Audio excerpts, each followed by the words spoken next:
大家好，我係蔡醫生，做咗20幾年個箍牙矯正，成日有客人問我，蔡醫生，我家30歲諗住箍牙得唔得？甚至有人問我阿媽已經係60歲，可唔可以箍牙？我今日好肯定嘅同大家講，成年人箍牙咧絕對係冇問題嘅。我做咗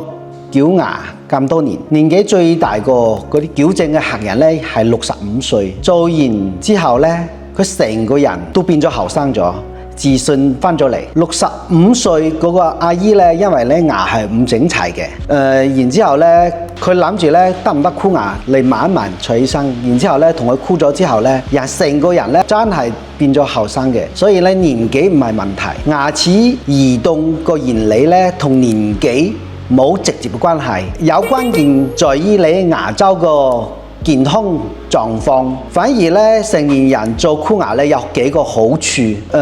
配合高度，成年人更願意遵守個醫生嘅醫囑，好好咁戴皮筋啦，準時咁覆診啦，目標係好準確嘅，知道自己想要點樣嘅效果，同醫生溝通更容易。仲有一個咧就係清潔習慣又比較好，唔似嗰啲細佬哥一樣咧，容易偷懶啦，住嗰啲牙面冇刷得乾淨咧，牙面會有啲軟膠啊、牙漬啊咁樣嘅積累喺上邊嘅，然之後咧牙又冇清洗乾淨，又脫礦啊，蛀牙風險係咁嘅。成年人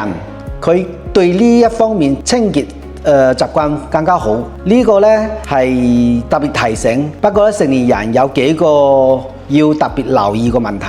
就係我哋要先做個牙周健康嘅評估，呢個咧係最關鍵嘅一步。如果本身有牙周炎、牙肉萎縮，一定要先處理好你個牙周問題，否則咧箍牙有可能會加重你嗰個牙周個問題，加重嗰個病變。骨吸收咧，我哋都要評估過。